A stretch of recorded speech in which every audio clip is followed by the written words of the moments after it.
the perception of risk is still skewed, and people think, or investors and boards of trustees and gatekeepers still perceive unlisted assets as being far more risky because A, you don't have a daily price, and B, you can't get your money out tomorrow.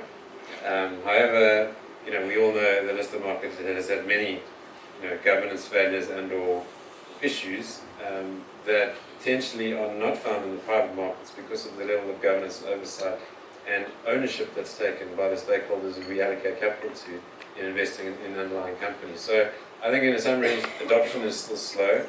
I think stats, and Tanya can jump in, some of the unofficial stats, because I don't think there are 100% official stats, but I think pension funds in SA are still hovering around less than 2% allocated capital in private equity, and that can be 10%. And then that doesn't even talk to the Africa allocation, which is grossly underutilized.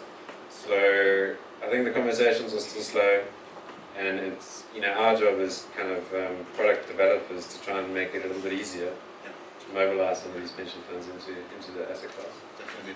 I think education is a big part of that, simply just by virtue of the conversations happening across the pension fund boards in the industry. So jumping over to you, Thiru, how would you say, what are the successful building blocks in terms of the relationship between GPs and LPs? And I'll kick it off with that. I think what makes a successful LP-GP relationship boils down to alignment of interests. So basically, making sure that the fund manager's interests and the investor's interests are aligned. And that's typically done through a combination of ensuring that the fund manager has a significant investment in the fund and that their wealth creation is driven by returns of the investor. And I think when interests are aligned, the rest kind of falls in place. Things like transparency and governance, which makes for a good relationship. They've got to have skin in the game, effectively. Definitely. So in terms of communication, transparency, and reporting, have you seen any sort of changes and trends across the past couple of years in that relationship in the industry? I don't think changes necessarily, but the whole concept has definitely been bolstered. So ILPA, which is the Institutional Limited Partners Association, is always updating their guidelines on best practice in private equity. And 2 of their 3 key pillars relates to transparency and governance. So ILPA will basically put out best practice on reporting, on oversight committees such as your investment committee and your advisory board. And so that really sets the tone for what is best practice in terms of contracting between LPs and GPs. And a lot of the stuff around transparency and governance is contracted. 100%. Okay. So jumping over to you, Nick. Well, obviously you sit at underlying sort of VC level and financial returns. We talked about impact, which we're not excluding the importance of that.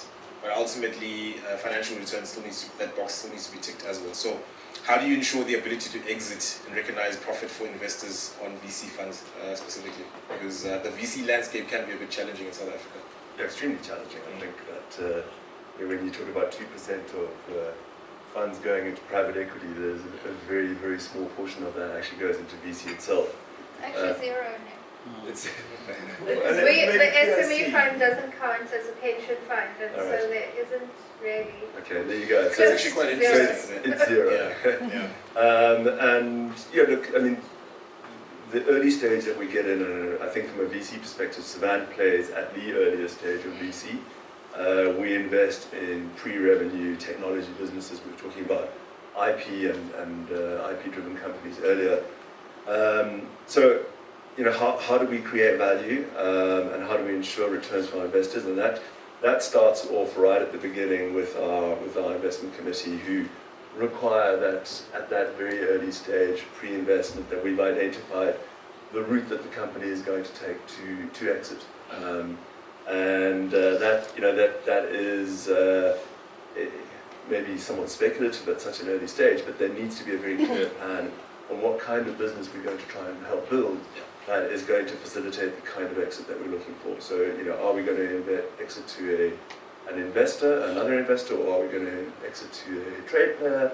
That will influence how the business looks, so we need to identify that up front and then build a business that is going to facilitate that investment, that exit.